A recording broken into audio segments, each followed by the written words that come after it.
Capítulo 6. Minha transformação em Senhor Supremo do banheiro.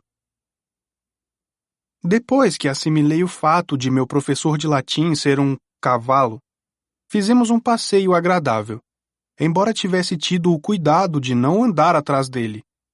Havia participado algumas vezes das rondas com Pazinhas, para recolher cocô de cachorro na parada do Dia de Ação de Graças da loja Macy's, e, lamento dizer, não confiava na parte de trás de Kieran tanto quanto confiava na da frente. Passamos pela quadra de vôlei. Diversos campistas se cutucaram. Um deles apontou para o chifre de minotauro que eu carregava. Um outro disse, "É ele." A maioria dos campistas era mais velha que eu. Seus amigos sátiros eram maiores que Grover, todos trotando de um lado para outro de camisetas cor de laranja do acampamento meio-sangue, sem nada para cobrir os traseiros peludos à mostra. Eu normalmente não era tímido, mas o modo como olhavam para mim me deixou pouco à vontade. Era como se esperassem que eu desse um salto mortal ou coisa assim. Olhei para a casa da fazenda atrás de mim. Era muito maior do que eu pensara. 4 andares, azul céu com acabamento em branco, como um hotel de veraneio de primeira classe à beira-mar. Eu estava conferindo o catavento de latão em forma de águia no topo quando algo me chamou a atenção.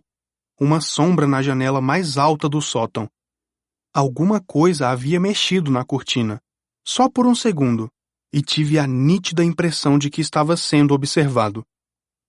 "O que há lá em cima?" perguntei a Kieran. Ele olhou para onde eu estava apontando e seu sorriso desapareceu. "Apenas o sótão." "Mora alguém lá?" "Não," disse em tom definitivo. "Nem uma única coisa viva." Tive a sensação de que ele falava a verdade, mas também tinha certeza de que algo havia mexido naquela cortina. "Venha, Percy," disse Kieran, o tom despreocupado agora um pouco forçado. "Há muito para ver." Caminhamos pelos campos de morangos, onde campistas colhiam alqueires de morangos enquanto um sátiro tocava uma melodia numa flauta de bambu. Kieran me contou que o acampamento cultivava uma bela safra para exportar para os restaurantes de Nova York e para o Monte Olimpo. "Paga as nossas despesas," explicou, "e os morangos não exigem esforço quase nenhum." Ele disse que o Sr. D produzia esse efeito sobre plantas frutíferas. Elas simplesmente enlouqueciam quando ele estava por perto. Funcionava melhor com as vinhas, mas o Sr. D estava proibido de cultivá-las. Portanto, em vez delas, eles plantavam morangos. Observei o sátiro tocando a flauta. A música fazia com que filas de insetos saíssem dos canteiros de morangos em todas as direções, como se fugissem de um incêndio. Imaginei se Grover podia fazer esse tipo de mágica com música. Imaginei se ainda estava dentro da casa, levando broncas do Sr. D. "Grover não vai ter muitos problemas, vai?" perguntei a Kieran. "Quer dizer, ele foi um bom protetor, sem dúvida." Kieran suspirou, tirou o casaco de tweed e jogou-o por cima de seu lombo de cavalo, como uma sela. "Grover sonha alto, Percy. Talvez mais alto do que seria razoável. Para atingir seu objetivo, ele precisa primeiro demonstrar uma grande coragem, tendo sucesso como guardião, encontrando um novo campista e trazendo-o em segurança à colina meio-sangue." "Mas ele fez isso." "Eu poderia concordar com você," disse Kieran, "mas não cabe a mim julgar. Dioniso e o conselho dos anciãos de casco fendido devem decidir.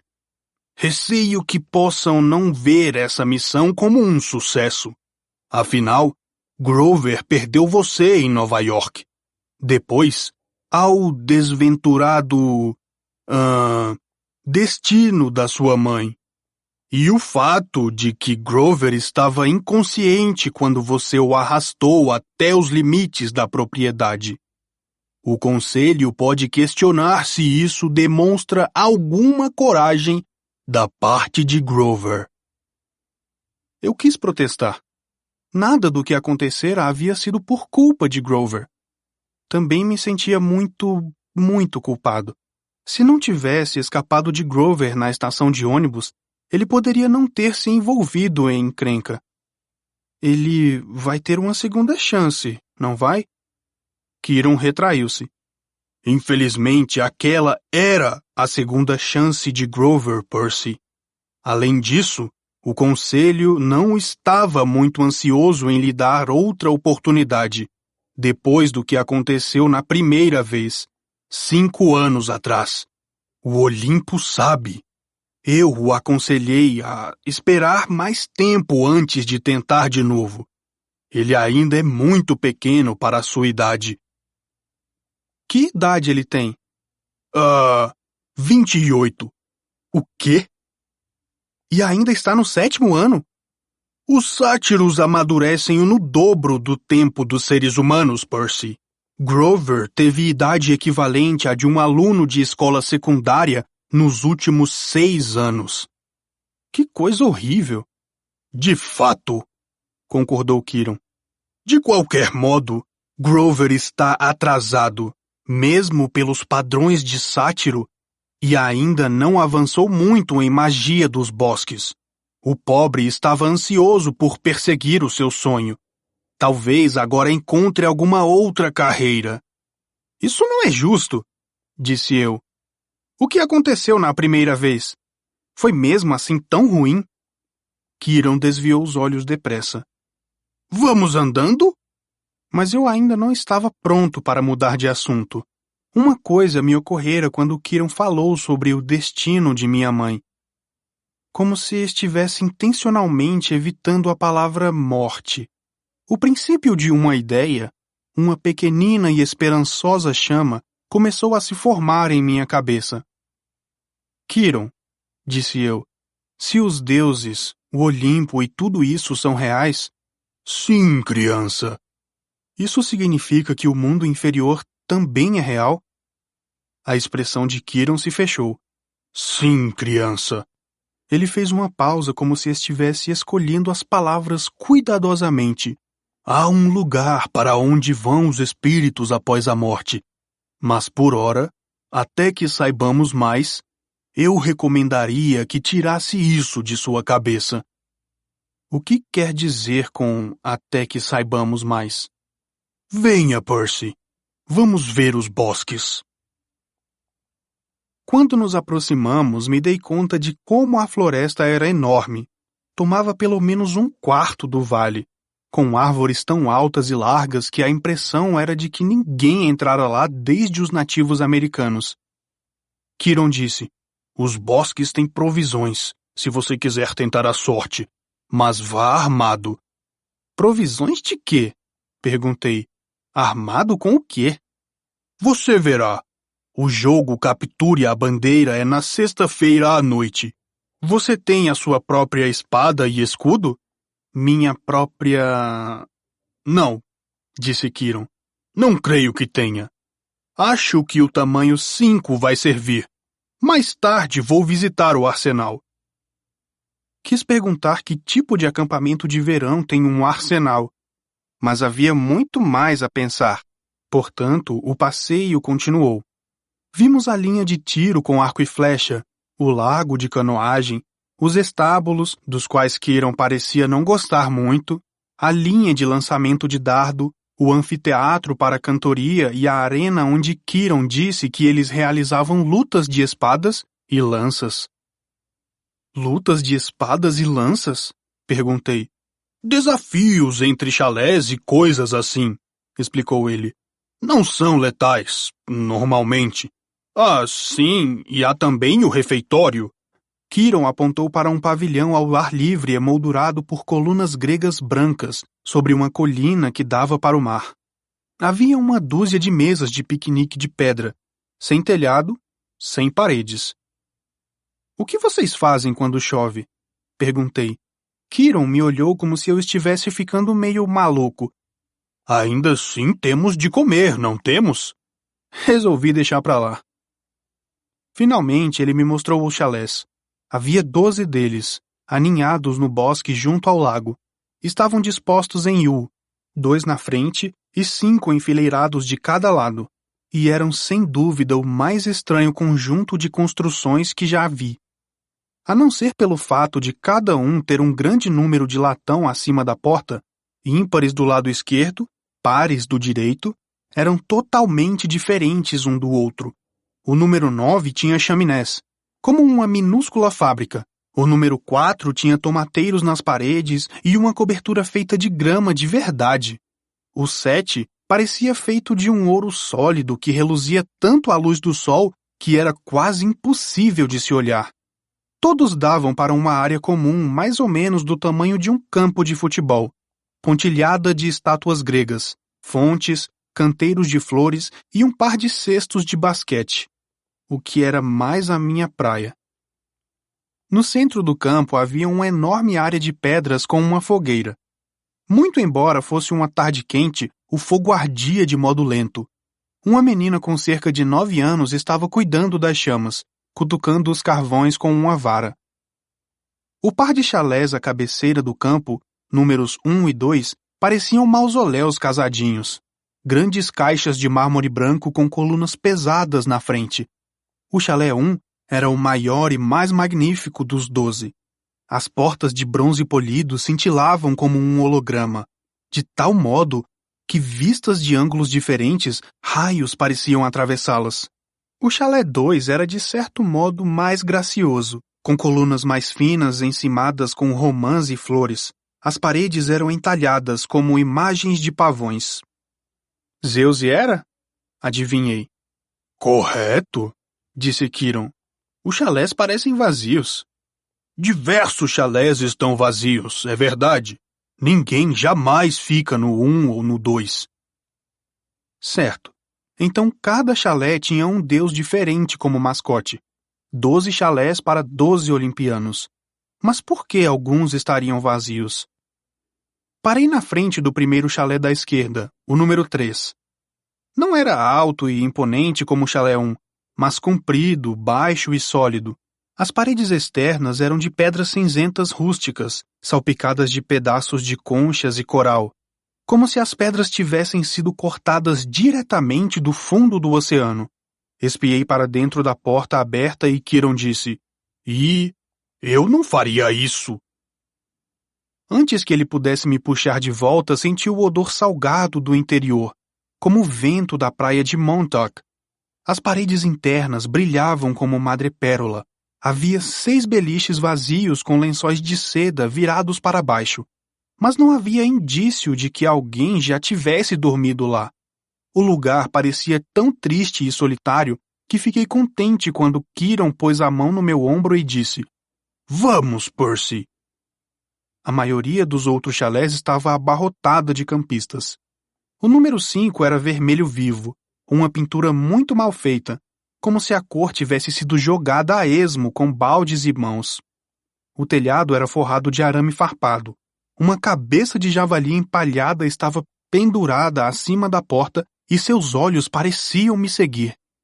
Dentro, pude ver um bando de meninos e meninas mal encarados, disputando queda de braço e discutindo enquanto o rock tocava às alturas. A mais barulhenta era uma menina de talvez 13 ou 14 anos. Usava uma camiseta do acampamento meio-sangue, tamanho GGG, embaixo de um casaco camuflado. Ela mirou em mim e lançou um maldoso olhar de desprezo. Fez lembrar Nancy Bobofit, só que a menina do acampamento era muito maior e de aparência mais cruel. Seu cabelo era comprido, esticado e castanho, em vez de vermelho. Continuei andando, tentando ficar longe dos cascos de Quiron. Ainda não vimos outros centauros, observei. Não, disse Quiron chateado. Infelizmente, meus parentes são uma gente selvagem e bárbara. Você pode encontrá-los no mato ou em eventos desportivos importantes, mas não verá nenhum aqui. Você disse que seu nome é Quiron. Você é mesmo... Ele sorriu para mim. O Quiron das histórias? Instrutor de Hércules e tudo aquilo? Sim, Percy, eu sou. Mas você não devia estar morto? Quiron fez uma pausa. como se a pergunta o intrigasse. Honestamente, não sei nada sobre o que devia. A verdade é que eu não posso estar morto. Entenda, há muitas eras os deuses concederam meu desejo. Pude continuar o trabalho que adorava. Pude ser um mestre de heróis enquanto a humanidade precisasse de mim. Ganhei muito com aquele desejo e renunciei a muito. Mas ainda estou aqui. Portanto, só posso presumir que ainda sou necessário. Pensei sobre ser um professor por 3.000 anos. Isso não estaria na minha lista das 10 coisas mais desejadas. Isso nunca fica chato? Não, não, disse ele. Horrivelmente deprimente às vezes, mas nunca chato.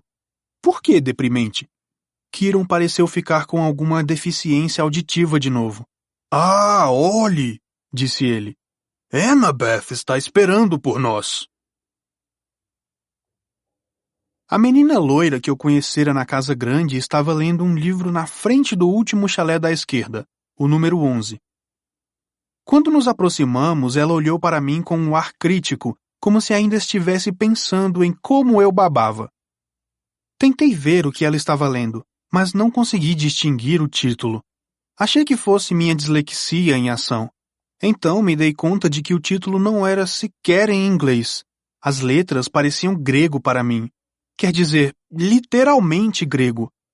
Havia figuras de templos e estátuas e diferentes tipos de colunas, como em um livro de arquitetura. Annabeth, disse Kiron, eu tenho aula de arco e flecha para mestres ao meio-dia. Você cuidaria de Percy a partir daqui? Sim, senhor. Chalé 11, disse Kiron para mim, fazendo um gesto em direção à porta. Sinta-se em casa. Entre todos os chalés, o 11 era o que mais parecia um velho chalé comum de acampamento de verão, com ênfase no velho. A soleira estava desgastada, a pintura marrom descascando. Acima do vão da porta havia um daqueles símbolos de médico, um bastão alado com 2 serpentes enroscadas nele. Como é mesmo que chamavam aquilo? Um caduceu. Dentro estava abarrotado de gente. Meninos e meninas em muito maior número que os beliches. Sacos de dormir estavam espalhados por todo o piso. Parecia um ginásio onde a Cruz Vermelha estabelecera um centro de refugiados. Kiron não entrou. A porta era muito baixa para ele, mas quando os campistas o viram, todos se puseram em pé e fizeram uma reverência respeitosa. Então tudo bem, disse Kiron. Boa sorte, Percy. Vejo você no jantar.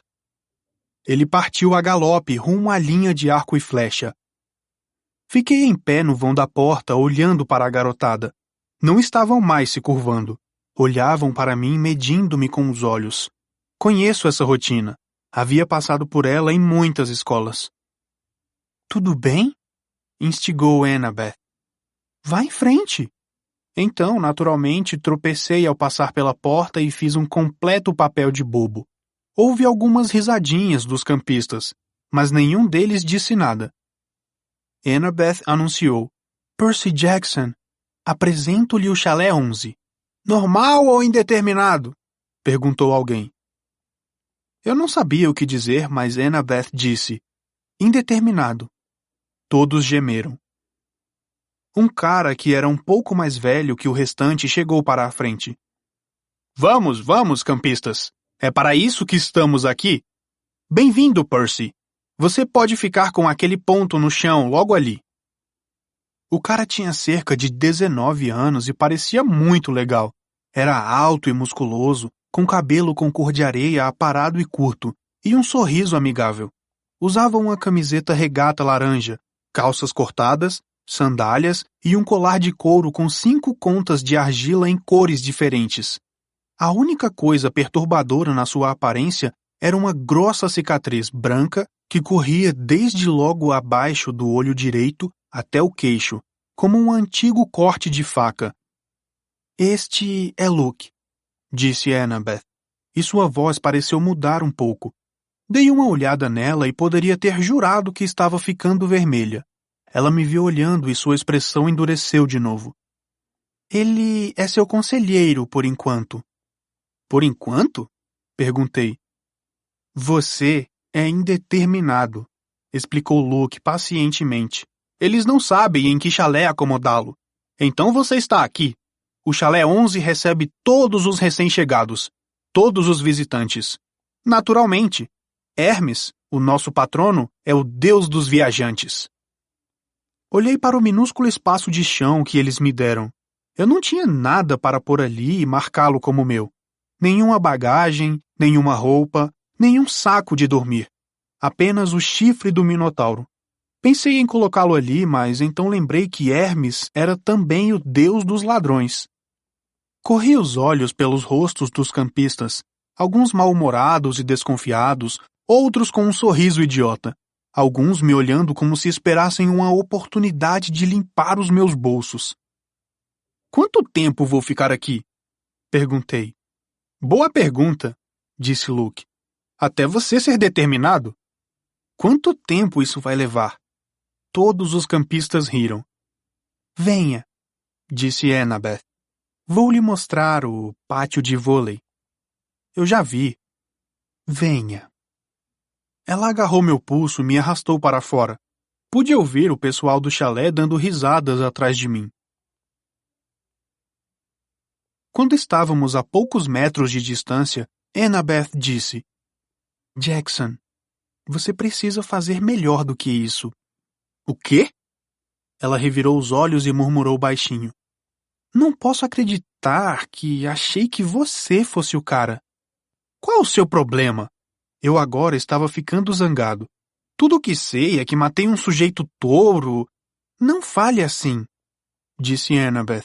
Você sabe quantos, neste acampamento, gostariam de ter tido a sua chance? De ser mortos? De enfrentar o Minotauro. Para que você acha que nós treinamos? Eu sacudi a cabeça. Olhe, se a coisa contra a qual eu lutei era realmente o Minotauro, o mesmo das histórias, sim. Então só existe um. Sim. E ele morreu, tipo, 1 zilhão de anos atrás, certo? Teseu o matou no labirinto. Portanto, monstros não morrem, Percy. Eles podem ser mortos, mas eles não morrem.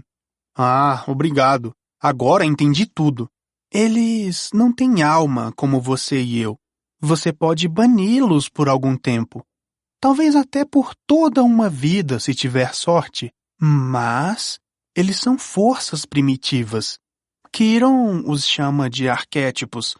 No fim, eles se reconstituem. Pensei na senhora Dodds. Você quer dizer que se eu matei um acidentalmente com uma espada... Quer dizer, a sua professora de matemática... Está certo. Ela ainda está lá fora. Você apenas a deixou muito, muito zangada. Como você sabe da senhora Dodds? Você fala dormindo. Você quase a chamou de alguma coisa. Uma fúria? Elas são torturadoras do Hades, certo? Annabeth olhou nervosamente para o chão, como se esperasse que ele se abrisse e a engolisse. Você não deve chamá-las pelo nome, mesmo aqui. Se acabamos tendo de falar nelas, nós as chamamos de as benevolentes. Puxa, existe alguma coisa que se possa dizer sem que haja trovões? Eu sou reclamão, até para mim mesmo, mas naquele momento não me importei. Por que tenho de ficar no chalé 11, afinal? Por que fica todo mundo tão amontoado? Há uma porção de beliches vazios logo ali. Apontei para os primeiros chalés e Annabeth empalideceu. A gente não escolhe simplesmente um chalé, Percy. Depende de quem são seus progenitores, ou o seu progenitor. Ela olhou fixamente para mim, esperando que eu entendesse. Minha mãe é Sally Jackson, disse eu. Trabalha na doceria da grande estação central. Pelo menos trabalhava. Sinto muito por sua mãe, Percy. Mas não é isso que eu quis dizer. Estou falando sobre o seu outro progenitor, seu pai. Ele está morto. Não cheguei a conhecê-lo. Annabeth suspirou. Era claro que já tivera aquela conversa com outras crianças. Seu pai não está morto, Percy. Como pode dizer isso? Você o conhece? Não, é claro que não. Então, como você pode dizer? Porque eu conheço você. Você não estaria aqui se não fosse um de nós. Você não sabe nada a meu respeito. Não? Ela ergueu uma sobrancelha. Aposto que você ficou passando de escola em escola. Aposto que foi expulso de uma porção delas. Como? Teve diagnóstico de dislexia. Provavelmente transtorno do déficit de atenção também. Tentei engolir meu constrangimento. O que isso tem a ver? Tudo junto é quase um sinal certo. As letras flutuam para fora da página quando você lê, certo? Isso é porque a sua mente está fisicamente programada para o grego antigo. E o transtorno do déficit de atenção, você é impulsivo, não consegue ficar quieto na classe. Isso são seus reflexos de campo de batalha.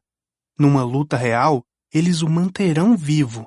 Quanto aos problemas de atenção, isso é porque enxerga demais, Percy, e não de menos. Seus sentidos são mais aprimorados que os de um mortal comum. É claro que os professores querem que você seja medicado. Eles são, em maioria, monstros. Não querem que você os veja como são. Você parece... Você passou pelas mesmas coisas? A maioria das crianças daqui passou. Se você não fosse um de nós, não poderia ter sobrevivido ao Minotauro, e muito menos à ambrosia e ao néctar. Ambrosia e néctar. A comida e a bebida que estávamos dando a você para curá-lo. Aquilo teria matado um garoto normal. Teria transformado seu sangue em fogo e seus ossos em areia, e você estaria morto. Encare os fatos. Você é um meio-sangue. Um meio-sangue. Minha cabeça estava girando com tantas perguntas que eu não sabia por onde começar. Então uma voz rouca gritou. Ora, ora, um novato? Eu dei uma olhada. A menina grandalhona do chalé feio e vermelho vinha andando lentamente em nossa direção. Havia 3 outras meninas atrás dela, todas grandes, feias e de aparência malvada como ela. Todas usando casacos camuflados. Clarice, suspirou Annabeth, por que você não vai polir sua lança ou coisa assim? Claro, senhorita princesa, disse a grandalhona, para poder atravessar você com ela na sexta-feira à noite. Errees, coracas, disse Annabeth, o que eu de algum modo entendi que era vá para os corvos, em grego. Embora tivesse a sensação de que devia ser uma praga pior do que parecia. Você não tem chance. Vamos transformá-la em pó, disse Clarice, mas seu olho se crispou. Talvez ela não tivesse certeza de poder cumprir a ameaça. Voltou-se para mim. Quem é esse nanico? Percy Jackson, disse Annabeth. Esta é Clarice, filha de Ares. Eu pisquei. Tipo, o deus da guerra? Clarice sorriu desdenhosa. Você tem algum problema com isso? Não, disse eu, recobrando minha presença de espírito. Isso explica o mau cheiro. Clarice rosnou. Nós temos uma cerimônia de iniciação para novatos, Persiana. Percy, seja o que for, venha, vou lhe mostrar. Clarice, Annabeth tentou dizer. Fique fora disso, espertinha. Annabeth pareceu ofendida, mas ficou de fora. E eu realmente não queria a ajuda dela. Eu era o novato. Tinha de construir minha própria reputação. Entreguei a Annabeth meu chifre de minotauro e me preparei para a luta. Mas antes que eu percebesse, Clarice tinha me segurado pelo pescoço e me arrastava na direção de um edifício de blocos de concreto que percebi imediatamente que era o banheiro. Eu chutava e dava murros no ar. Já tinha estado em muitas brigas antes, mas aquela Clarice grandalhona tinha mãos de ferro. Arrastou-me para dentro do banheiro das meninas. Havia uma fileira de vasos sanitários de um lado e uma fileira de chuveiros do outro. Cheirava como qualquer banheiro público. E eu estava pensando, tanto quanto podia pensar com Clarice me arrancando os cabelos, que se aquele lugar pertencia aos deuses, eles deviam poder comprar privadas melhores. As amigas de Clarice estavam todas rindo, e eu tentava encontrar a força que usara para enfrentar o Minotauro, mas ela simplesmente não estava lá. Como se ele fosse dos três grandes, disse Clarice me empurrando em direção a um dos vasos. Certo, o Minotauro provavelmente caiu na risada de tão bobo que ele parecia. As amigas abafaram o riso. Annabeth ficou no canto, com as mãos na frente do rosto, observando através dos dedos. Clarice me forçou sobre os joelhos e começou a empurrar minha cabeça para dentro do vaso sanitário, que fedia a canos enferrujados e, bem, ao que vai para dentro de vasos sanitários. Fiz esforço para manter a cabeça erguida. Estava olhando para a água imunda e pensando, eu não vou enfiar a cabeça naquilo. Não vou. Então algo aconteceu. Senti uma pressão violenta na boca do estômago. Ouvi os encanamentos roncando. Os canos estremeceram. A mão de Clarice no meu cabelo afrouxou. A água pulou para fora do vaso, formando um arco por cima da minha cabeça, e em seguida me vi estatelado sobre os ladrilhos do piso do banheiro, com Clarice berrando atrás de mim. Eu me virei bem no momento em que a água explodiu para fora do vaso outra vez, atingindo Clarice bem no rosto com tanta força que a fez cair de traseiro no chão. A água continuou jorrando em cima dela como o jato de uma mangueira de incêndio, empurrando-a para trás, para dentro de um box de chuveiro. Ela se debateu, esbaforida, e as amigas começaram a ir em sua direção, mas então os outros vasos também explodiram, e mais 6 jorros de água de privada as empurraram de volta. Os chuveiros também entraram em ação, e em conjunto, todos os dispositivos lançaram as meninas camufladas para fora do banheiro, fazendo-as rodopiar como pedaços de lixo sendo removidos com jatos d'água. Assim que elas foram postas porta afora, senti a pressão nas minhas entranhas se aliviar, e a água parou de jorrar tão depressa quanto começara. O banheiro inteiro estava inundado. Annabeth não tinha sido poupada. Estava toda molhada e pingando, mas não fora empurrada para fora. Estava em pé exatamente no mesmo lugar, me olhando em estado de choque. Olhei para baixo e me dei conta de que estava sentado no único ponto seco em todo o recinto. Havia um círculo de piso seco em volta de mim. Não havia nenhuma gota d'água nas minhas roupas. Nada. Levantei com as pernas trêmulas. Annabeth disse, "Como você..." Eu não sei. Caminhamos até a porta. Do lado de fora, Clarice e as amigas estavam prostradas na lama, e um bando de outros campistas se reunira em volta para olhar, perplexos. O cabelo de Clarice estava colado no rosto. O casaco camuflado estava encharcado e ela cheirava a esgoto. Ela me lançou um olhar de ódio absoluto. Você está morto, novato. Está totalmente morto. Talvez eu devesse ter deixado para lá, mas disse, quer gargarejar com água de privada de novo, Clarice? Cale essa boca. As amigas tiveram de segurá-la. Arrastaram-na para o chalé 5, enquanto os outros campistas abriam caminho para evitar seus braços e pernas que esperneavam. Annabeth olhou para mim. Eu não sabia dizer se ela estava apenas enojada ou zangada comigo por encharcá-la. O que foi? Perguntei. O que está pensando? Estou pensando, disse ela, que quero você no meu time para capturar a bandeira.